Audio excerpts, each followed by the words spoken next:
Welcome, everybody.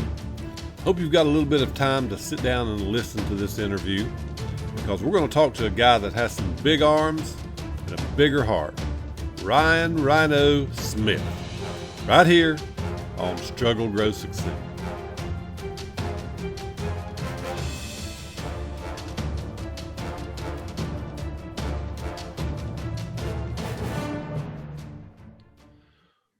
Welcome to Struggle, Grow, Succeed. We are very excited today to have a special guest with us. His name is Rhino Smith. How are you doing today, sir? I'm doing great, Charles. Thank you for asking. How are you? Doing great. It's a little bit hot in my house today. I know it's hot out there. You're in Texas, right? I am. I'm in El Paso, and it is hot. Yes, it's. I think today we hit 102, 103 degrees. Wow. Well, it's not that hot here, but it's hot in my house because my air conditioner went down today. But Lord. We're working on getting that fixed. Luckily, I'm in the basement, so it's cool. I'm underground, so it's always cool underground. Yeah, there you go. I went through the same thing in 2011, and I was without air for 6 weeks because I sued the company that installed the AC unit. Oh, it was rough. So I'm yeah. Well, I know we've got quite a bit to talk about. I'd like to get started. One thing that intrigued me right off the bat, we've kind of known maybe about each other. I've known about you for a while. I was with you down at the first Hustle and Grind conference that they had. Yes, and I believe that was your first time speaking, wasn't it, that time? I was down there. I've been down. I went to both of them. I was at the first one. I didn't speak at the first one. I was a sponsor and a speaker at the second one. Okay. Well, that's where I first learned about you, and have been kind of keeping up with you since then. Where does the name Rhino come from? That's a great question, because I get it all the time. I started in the car industry in September of 2007 after being in a different line of sales for almost 7 years. I was laid off after coming back from vacation, and I literally stumbled into the car business. And like a lot of people new in the industry, didn't know what I was doing. But I was at a very busy store that was doing about 280 to 300 units a month with 18 salespeople. And I sold, I want to say 7 or 8 cars in about a 7-day period. And the sales manager that was on a Saturday could not remember my name. And like a lot of dealerships, they would actually write our name, stock number, units sold on a whiteboard or a glass board. And he could not remember my name. And he turned around and he looked at me and he was like, "Dude, what is your name?" And I said, it's Ryan. I said, "That's pretty simple, pretty common name, don't you think?" And he goes, "I can't remember it for nothing." He goes, "I'm going to call." And so he wrote Rhino, Rhino, on the glass. And from that day forward, every car I sold there over the next, I guess, 6-7 months, he wrote Rhino on the glass, and everybody started calling me Rhino. And I started branding myself, because of my workout habits and my physical fitness. Everybody started saying, "Well, you look like a rhino," and things like that. So I started branding myself in 2008, as Rhino. And everything kind of just blossomed from there. Well, nicknames stick like that in the car business is really bad about giving nicknames. So we do that as well at our dealership. Tell me a little bit about where you're originally from. I think you're from somewhere in Florida, but tell me, if you don't mind, about where you're from and just a little bit about your childhood. How did you get a start? Well, I was born in Topeka, Kansas. My father traveled a lot with his job, and I was born on the road. So was my sister. She was born in Austin, Texas, about 15 months after I was. And from there, we kind of just traveled around. My dad worked for a company that built nuclear power plants, more specifically, cooling towers and smokestacks for nuclear power plants. And so for first 8, 9, 10 years of my life, I had the honor of traveling all over the place. experiencing a lot of different environments, cultures, people. And it really helped me have a, a greater understanding of humanity and people. Even though I'm from the South, I lived, basically 15, 16 years in the South. I'm not what most people consider a traditional, typical Southern white boy. I'm just not. I'm extremely conservative in my thought processes and my beliefs, but I'm very open-minded about, about acceptance of humanity and people, and just, race, color, religion, sexuality, you name it. And if you follow me on Facebook, you can see that I love people, period. I believe in, Jesus was asked, how will you know, or how will they know that we're followers of you? And he said, you'll love your brother as you love yourself. And I've just kind of adapted that mantra over my life. And I believe my childhood is what rooted that. I was raised, in a good Christian home, in church up until I was about 13 or 14 years old. But I took a diversion when we stopped traveling with my dad. And when I turned traveling, my mom and dad kept my sister and I rooted in one school, in the Panhandle of Florida. And things kind of changed from there. The family dynamic kind of split, went a different direction. But overall, I had a really good childhood, very, very loved, very cared for. Never saw my mom and dad argue, not one time growing up, never a harsh word with one another. But how important my do you think that is, our childhoods?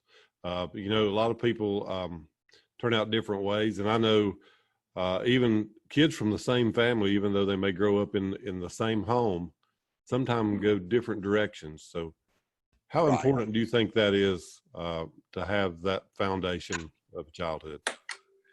Well, I think it's extremely important. Like I said, with my mom and dad, they both were very loving, very caring, very, very, very, they did a great job of, I'm trying to open up the blinds to get a little more light in here. It's getting kind of dark. They both were very loving, very caring, did an amazing job, raising my sister and I.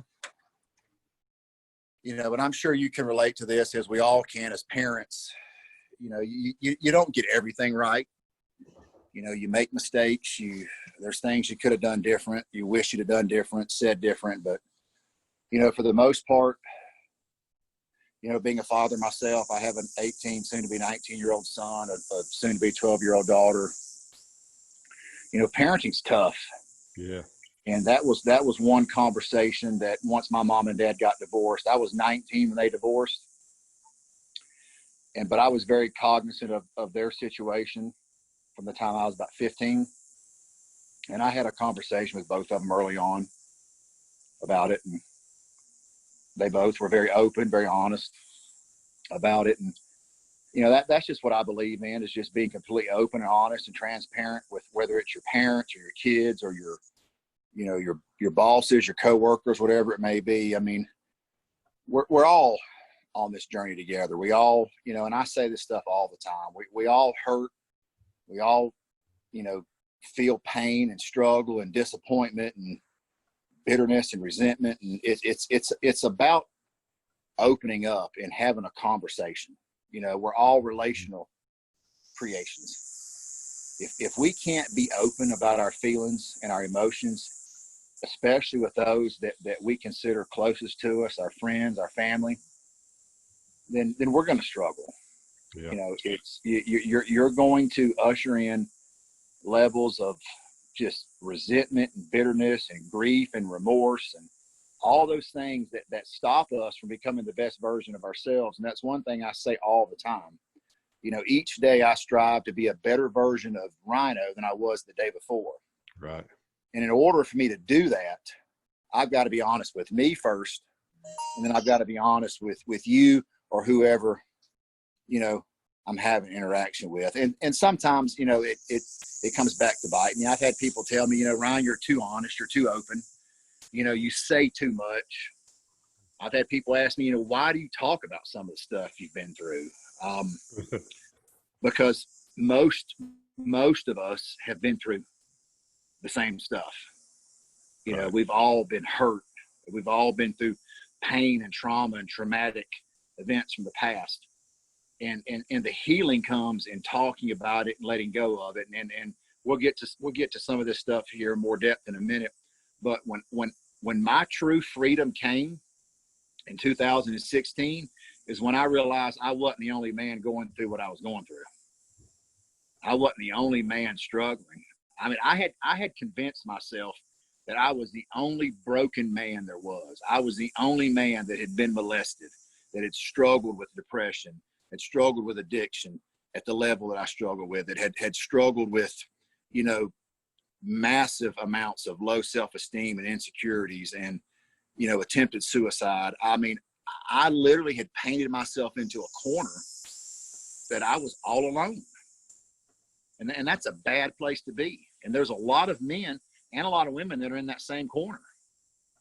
Yeah, that's true. And, you know, a lot of times for men, I think pride keeps us from actually breaking down and saying, hey, we need help, because we just feel like we can handle anything. And since you're leading into that, let's talk about the man in the mirror first. I'd like to get on, talk some about the physical fitness, but since you're leading down that way, how did that come about for you? You said 2016, you had some events that changed your life, and the man in the mirror is really great, because I know you talk about we've got to look at ourselves, which is very good. And you had mentioned that, you know, being loved and honesty is two things that every human really does crave.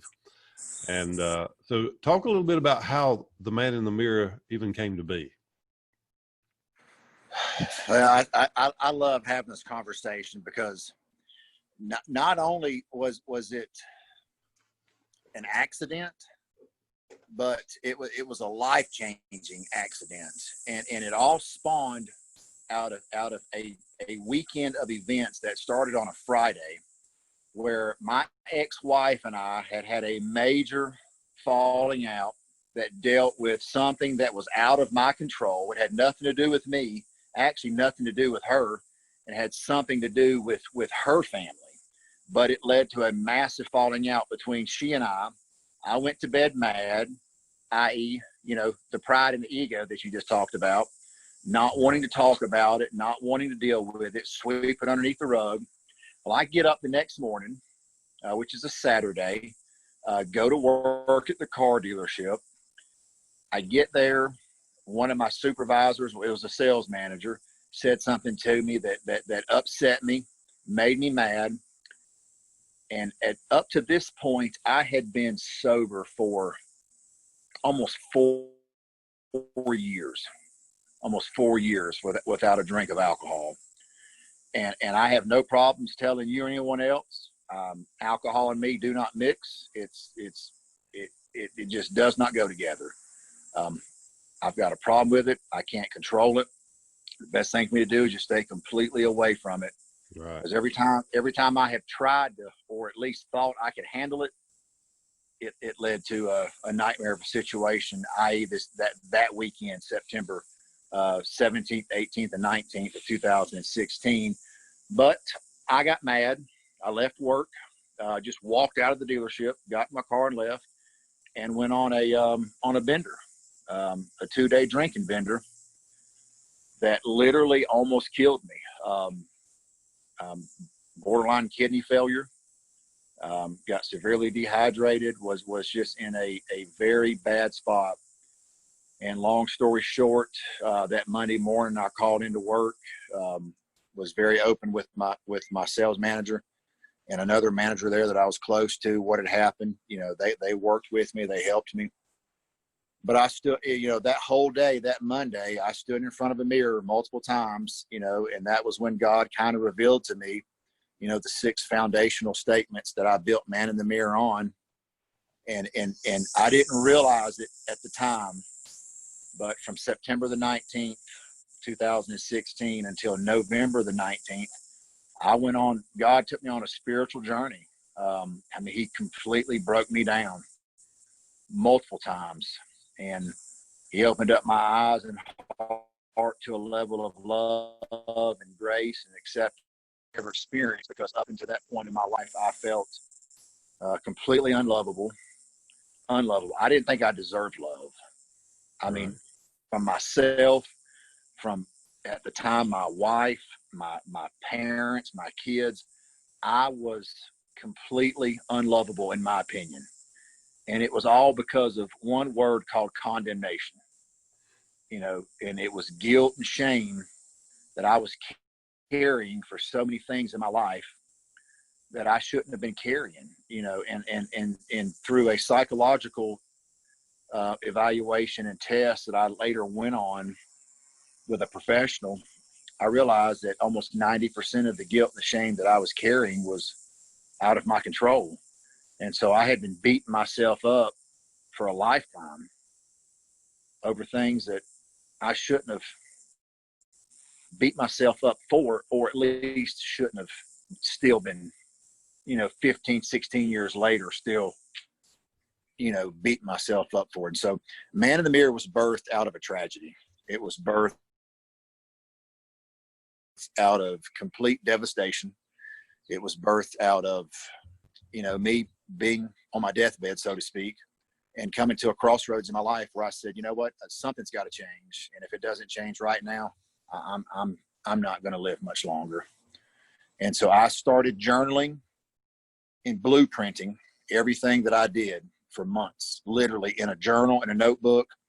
I started watching YouTube videos, podcasts, reading books, blogs, and I literally just started writing down thoughts and feelings and emotions, quotes, you name it. I created a blueprint, literally a blueprint of how I turned my life around, you know, with God's help, obviously, but how I systematically put certain processes and steps in place that I turned my life around. And I called it Man in the Mirror, my Man in the Mirror moment. And about 18 months ago, I sat down and created a course, you know, a curriculum called Man in the Mirror. And I basically just took what I did. I beta tested it on several men that were willing to, you know, to go through it. It was life-changing for those men. And so it's backed in, you know, in what I call a case study, so to speak, of other people outside of myself that, let me say this, right now in this country, 80% of men that are either an alcoholic, whether they want to accept it, believe it or not, or they do accept it and believe it and attend some sort of organized like AA or something, 80% of men that suffer from alcoholism were molested or raped as a kid. Wow. 80%. 80%. It is unbelievable. Unbelievable.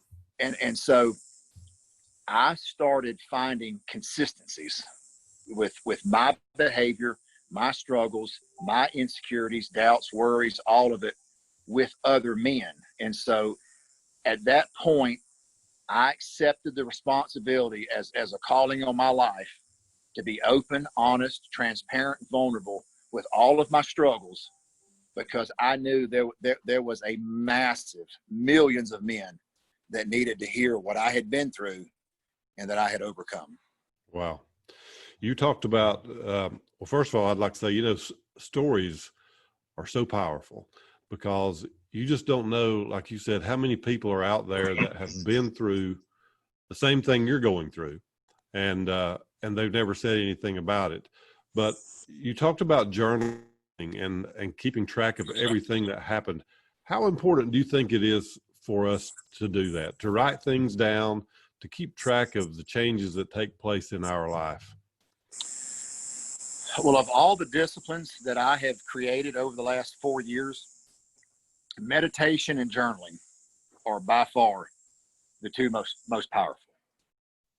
And I would include my prayer life is part of meditation, but to me, praying and meditating are different, because when I meditate, I get in complete silence. Right. I sit and I just listen, and I just wait for something to come to me. And I believe personally that I'm just sitting and waiting and listening to God to minister to me, to speak to me, not audibly, but, he will drop things in my spirit, and I would just be overcome with certain feelings and emotions and joys and thoughts. And so meditation and journaling to me are life-changing. And when I talk about journaling, I want people to understand that I'm not just talking about sitting around and writing out all these positive affirmations, or, today was a great day. I'm thankful for this. When I journal, some of the stuff that I write down is traumatizing. I don't just journal positivity. I journal the lack of hope that I have sometimes, because I'm no different than any other man. I still struggle. I still have my ups and downs. I still have insecurities. I still doubt myself at times. Every day I doubt myself. And sometimes, some days I just don't have it.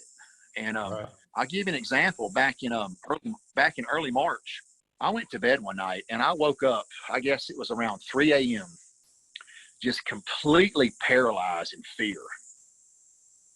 Have no idea why. Just woke up emotionally distraught, could not go back to sleep. Just debilitated. And I finally dozed back off, and at 7:12 a.m., I got up, and I still felt, this was what I felt. I felt scared, insecure, full of pain, and worried, and I had no idea why. No idea why at all. I just knew that the way I felt was completely shackled and chained. Right. And so I went into my kitchen, sat down at my table, got out my journal, and I literally started writing. I am so afraid right now. I feel so insecure right now. I am really struggling. I'm full of pain right now. And I started writing all of this down, and I just kept writing. But as I kept writing, 3.5, 4 pages later, things started to change. There was a shift in what I was writing. And so I started reverse engineering everything. I started writing, I know I'm not afraid right now. This is my mind playing tricks on me. I know I'm not full of pain, because I knew in my mind, it wasn't real. Right. Nothing had happened. It was my mind drifting back into old thoughts, old, mental, relapses and patterns, emotions from the past. It was subconsciously me trying to self-destruct or self-sabotage, if you want to look at it that way. And so I started just writing down positivity and hope and love and optimism. And about 2 hours later, I felt better. And by the end of that day, I got an answer on why I felt that way. I got to the bottom of what was going on inside of my mind, inside of my heart. And it was all rooted in some insecurities about a woman. Mm-hmm. Well, I'm glad you said that, because I've experienced that before as well. By we don't have good days every day, and anybody who puts that out there and says everything should be positive every single day, I just don't believe it's telling the truth, because we all have bad days. And I do journaling as well, but I also I use the Rise and Grind planner, and I follow that every morning, and have been for 2 or 3 years. But there was one day I was just in a mood, and I was kind of like you. I didn't know why, but I wrote across the whole paper, I'm not in a mood for this. I don't want to do this at all. And that's just how I felt. I bet it felt liberating in a sense, didn't it? It did. It let me express myself. I even called my wife and said, you know, I don't know about all this, you know, this success stuff. And I was just really just puking out all kind of stuff to her. And she said, who am I talking to? I don't even know who I'm talking to. And I said, I just felt like I had to get all that out of me. And then I sit down and I started doing the same thing, just taking the simple things that I was thankful for. Right. I felt just what you felt. So I know exactly what you're saying. I felt that change start taking place. And I truly believe it's because you do this right here. You take this pen, and I heard you say on one of your videos, take the pen and the paper and make them come together. Right. And somehow it creates power. It does.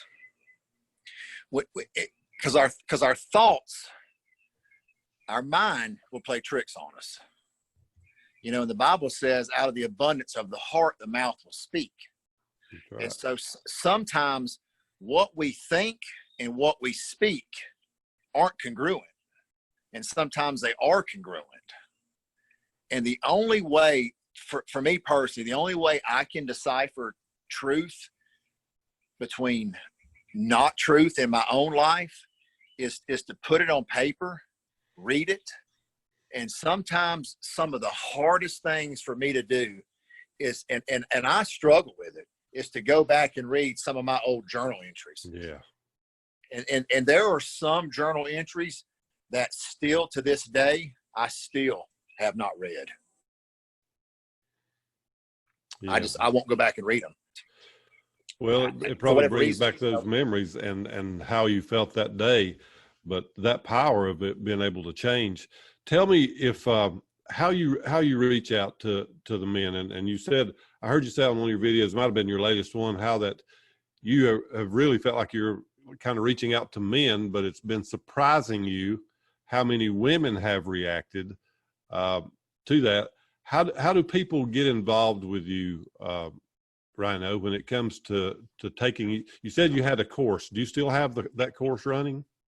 Yes, I've got fitness courses running. I've got Man in the Mirror running, and then I beta tested a course last November called Woman on Fire, and it actually was something that was suggested to me by another woman, and I was adamantly against it because I was, you know, for those of you that know somewhat about my past with my marriage, I was in a marriage for 18 years with a woman that was just, it was a toxic marriage. It was dysfunctional, a lot of jealousy, a lot of, you know, just unhealthy situations. And so I had been programmed because of my environment to not talk to women, not associate with women, you know, and I'm being real, you know, I mean, I had allowed a very dysfunctional marriage to poison my mind about women. And so I was against it. Well, I eventually came around to it. And what I found absolutely amazed me. I had over, I think 26, 27 women sign up for it. It was a 30-day challenge. It was rooted in fitness and self-love. We were going, because I approached it from losing up to 20 pounds in 28 days by Thanksgiving. That was the pitch, so to speak. Right. But what I found is how many women were starved emotionally, mentally, had given up on life, you know, had settled into extreme complacency with their own lives, with their marriage, with their families, and we're stuck. And every single woman that signed up, every single one of them finished the course, did an amazing job. There were about a dozen women that absolutely just blew it out of the water.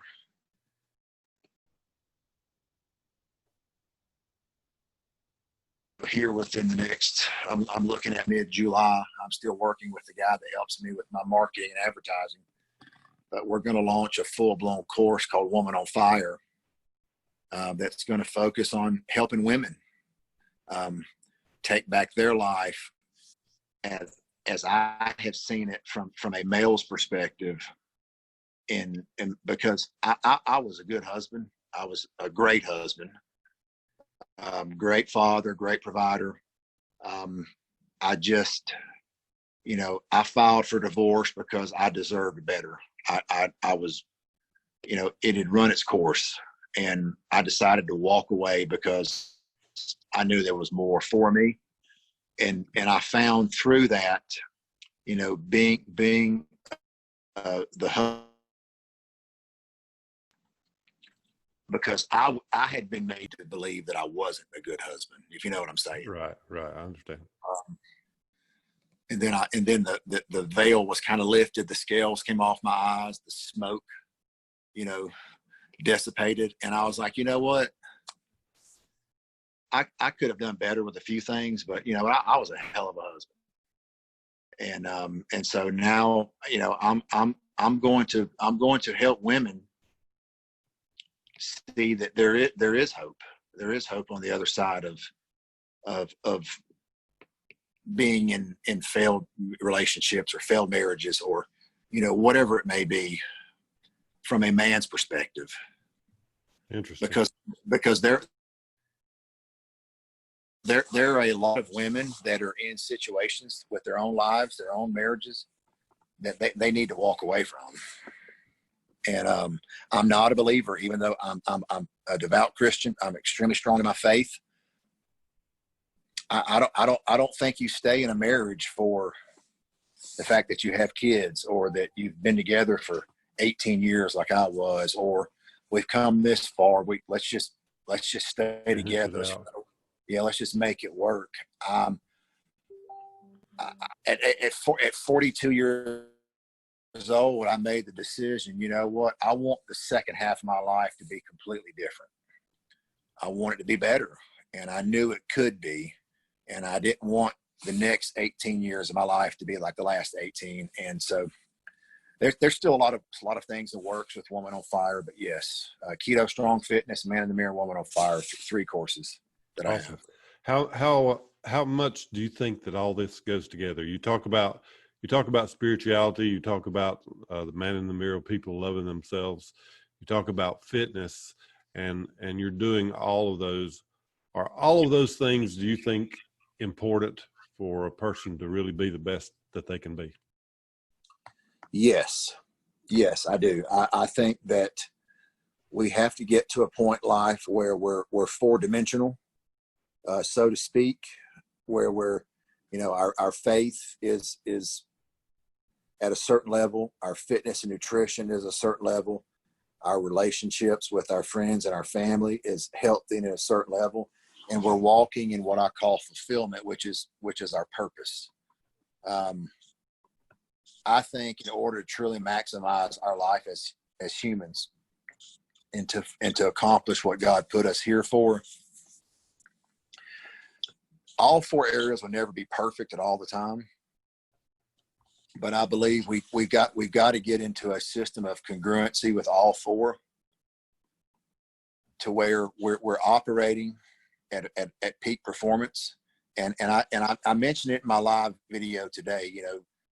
If you look at faith, I don't ram the Bible or Jesus down people's throats, but I'm very open. That's what I choose to believe. Sure. But I believe you've got to have some sort of spiritual connection in your life, and it's got to be something you practice daily.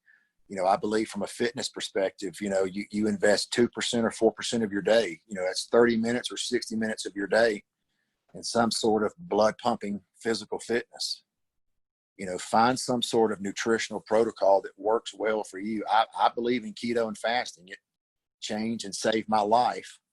But I build programs for people that don't do keto, that don't like to fast. I mean, I'm extremely educated on nutrition and fitness. Post high school, college. I understand the dynamics of nutrition and fitness, and I can help anybody with whatever, you know, their issue may be from a, you know, fitness and nutrition perspective. It's a choice. You know, Right. I said it today in my video. People say I don't have enough time. That's a complete lie. It's a complete lie. It's the number one excuse, and it's a complete lie. From a fulfillment perspective, when it comes to purpose, I teach people and coach people, you have to accept your pain. You have to accept your tragedy. You have to accept the broken path that you traveled, because it wasn't an accident. Everything that I went through made me who I am. It created this man right now. If I hadn't have went through what I went through, I wouldn't be able to talk about the things I talk about, make an impact the way that I make an impact. Your struggle, and I say this all the time, your struggle is a gift. It has been a gift given to you, and the pain that you've experienced has been nothing but an incubator of your purpose. Absolutely. I agree with you 100% on that. It is everything that you have been broken down and beaten down by. Steve Rizzo, who is a motivational speaker that I absolutely love, he was a comedian by trade, but got into motivational speaking. He has a quote that I think is one of the most profound quotes that I have ever heard. And I memorized this in 2017 when I started, you know, rebuilding my life.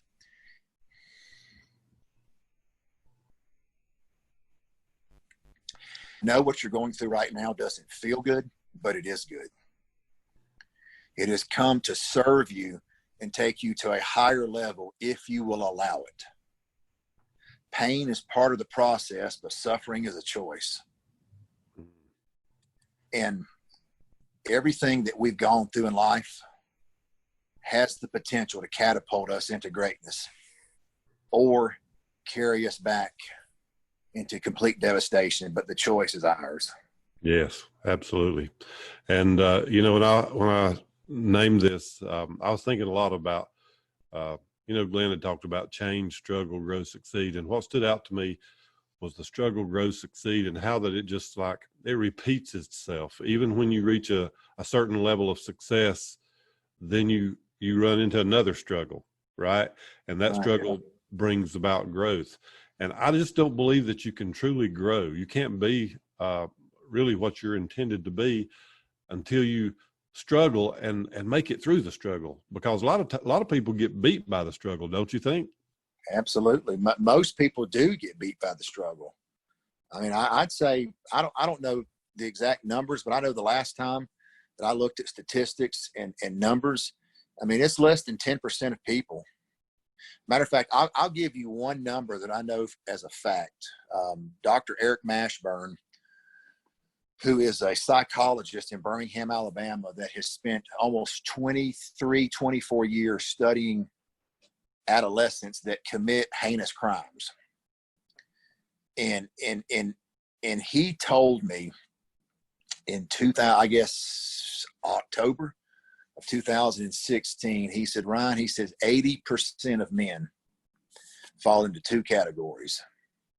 One, they either do not have the capacity to overcome their past and move on and become a better version of themselves, or if they are cognizant of how broken they are, they make the conscious decision, I'm just not going to do it. It's just not worth it.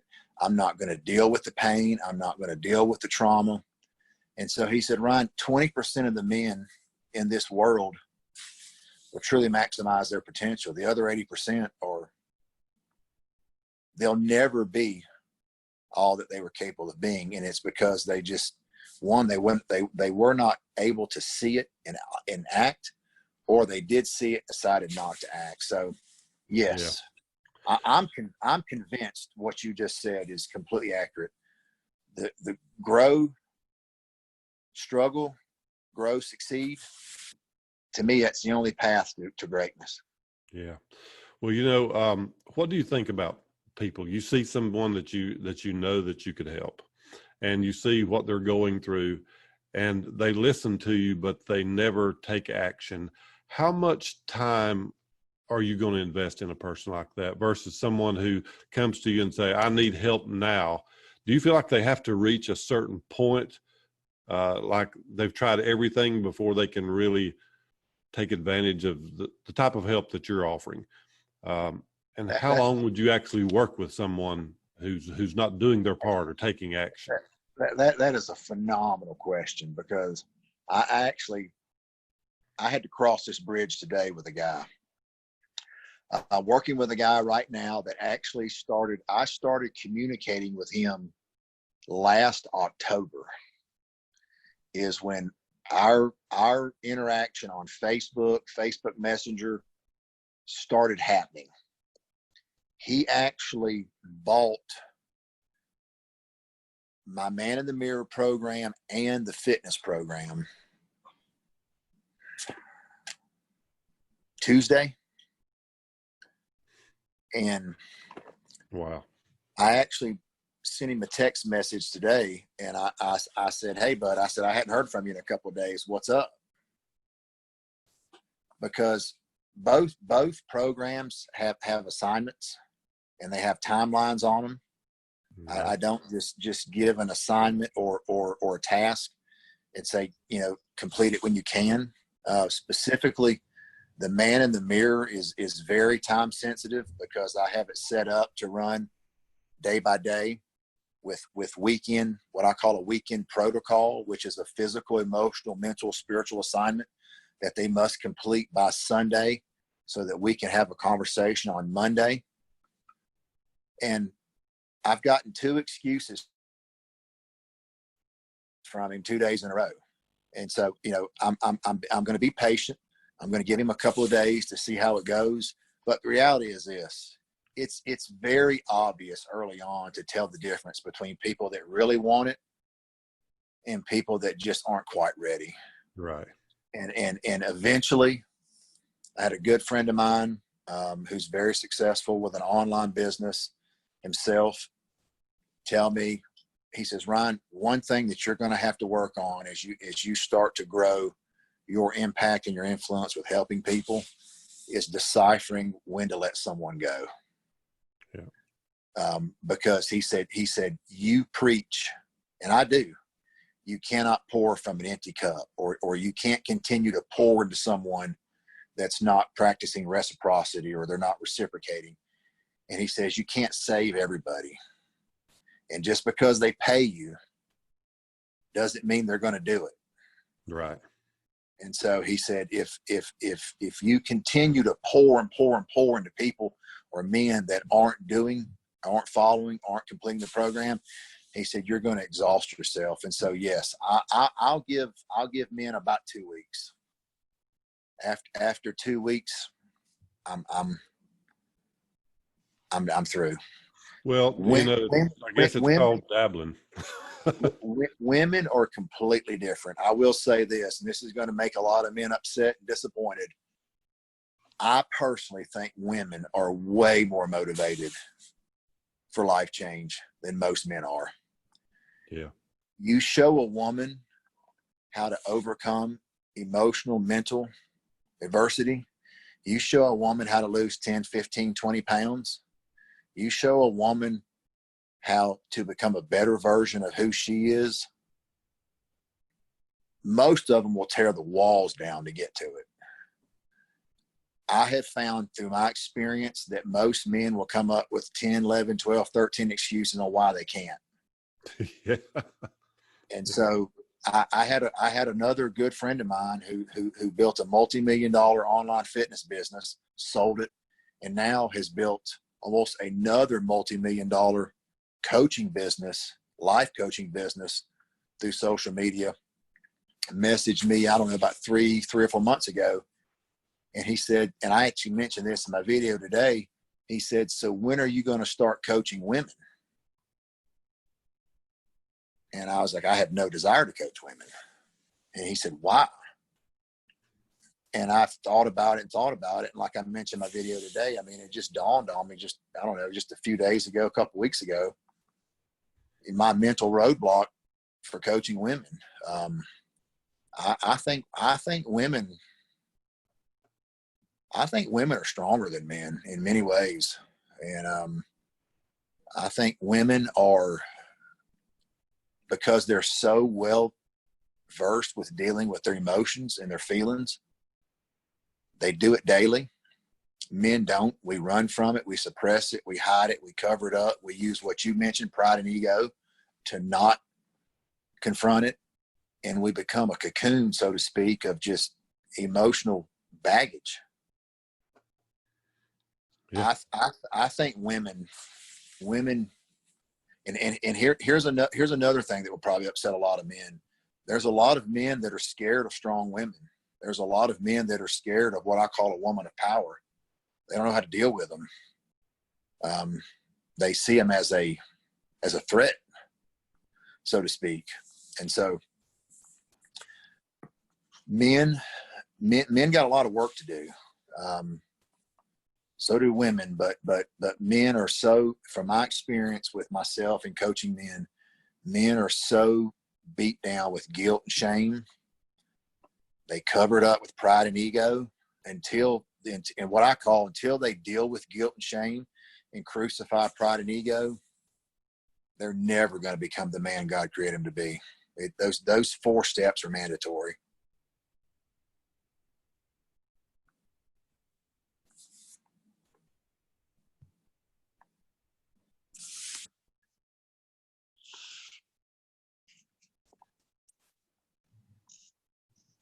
Can you hear me? Yes, sir, I can. Yeah, we froze it there for a second. Says my internet connection is unstable. that's some really good stuff, Ryan. I thank you for sharing. I could sit here and listen to you talk and have a conversation with you all night long. I want to ask you one other question before I let you go. Consistency. I want to talk about that. That's something that really just stirs in my soul, because I've seen so many people try so many different things and never stick to it, and then say that don't work. But I have found, in the last 3 years, that everything that I started, that I stuck with and followed through with, worked. What do you think about consistency? Well, I have been consistently I'm 43. I have been consistently going to the gym since I joined my first gym in 1996. Wow. I was 170 pounds,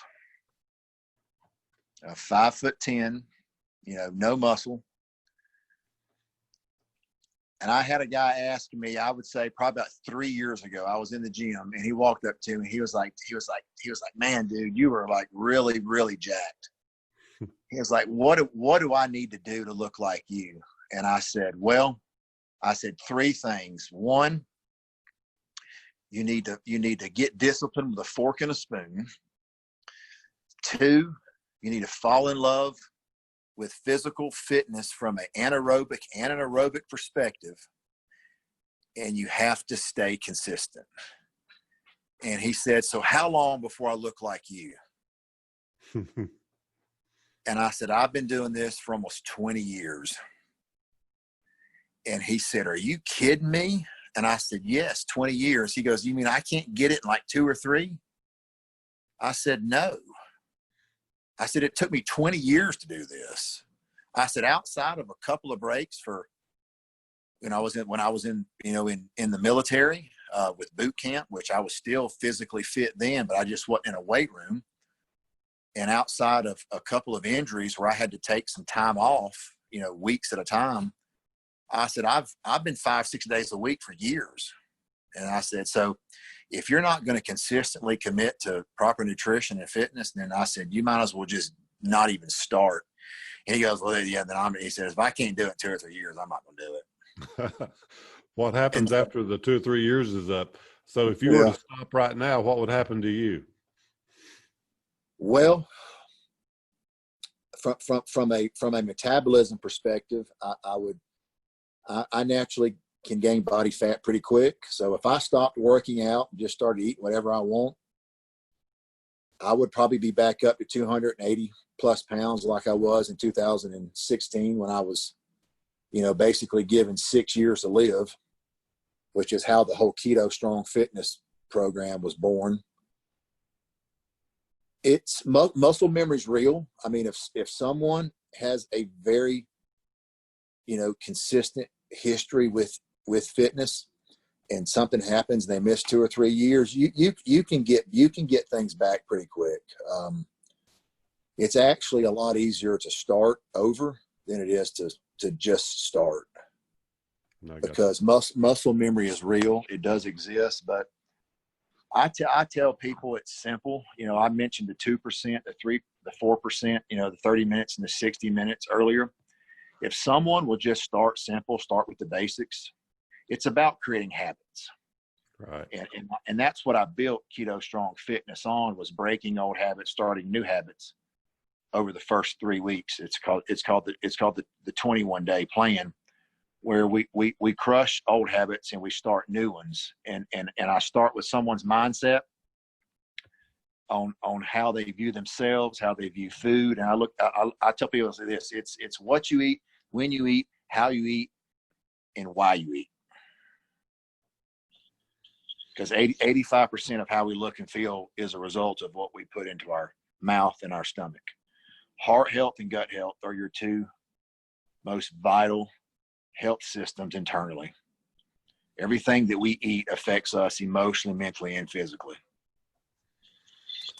Well, I know consistency is definitely a key. And you said something, it's harder for people to get started.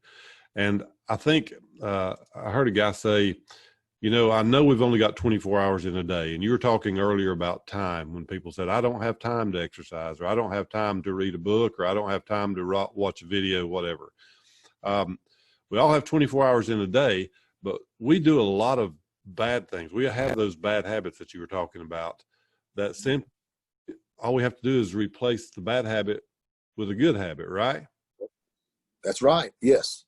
And for those that don't think they have time, I'm going to toot my own horn for a minute, because I absolutely dispelled that notion. In 2010, I decided to go back to college and get my college degree. And for 5 years, I worked in the car business 60 plus hours a week, went to school full time, was married, raised 2 kids. For 5 years, I did that.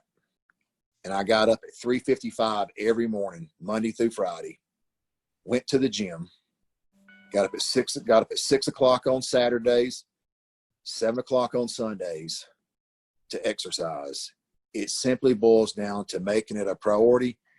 And if you think you don't have enough time, just go look at yourself in the mirror and just tell yourself, it's not that I don't have enough time. I just don't care about myself enough to make the decision to do it. Yeah. Very good.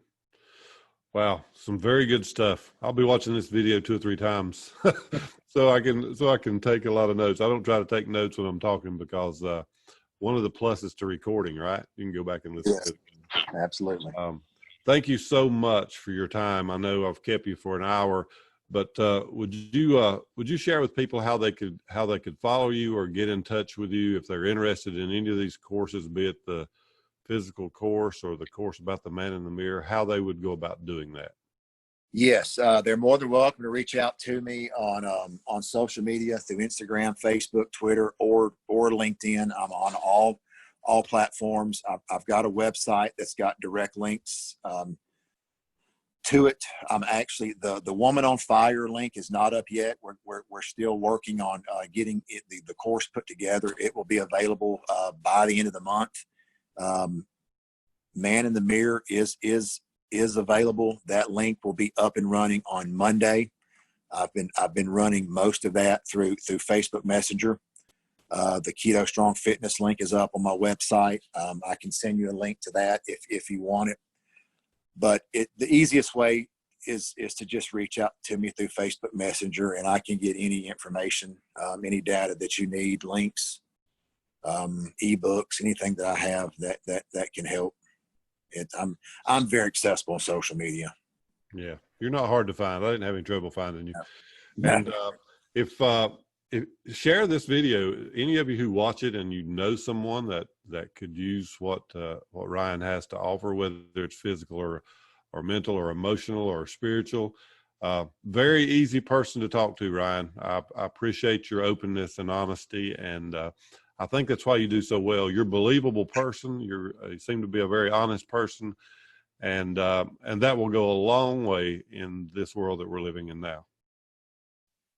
Well, I tell people all the time, with me, what you see is what you get. And I have no problems being what I call open, honest, and transparent about everything that I've been through, because once I received the revelation that my struggle was a gift and my pain was God's plan of incubating his purpose in my life, the peace filled me about being open about everything that I've been through.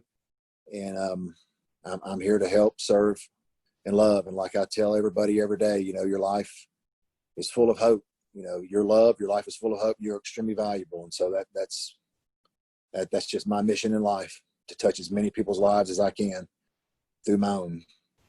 That's awesome, because that was my last question. Where do you see yourself going? To touch as many people as you can through your own life. Thank you again, Ryan, for this interview. I'd love to talk to you again sometime. And for those of you who enjoy this, share this out to your friends. Share it out to your own Facebook. I know it's an hour long, but we've got the time, right, Ryan? We do.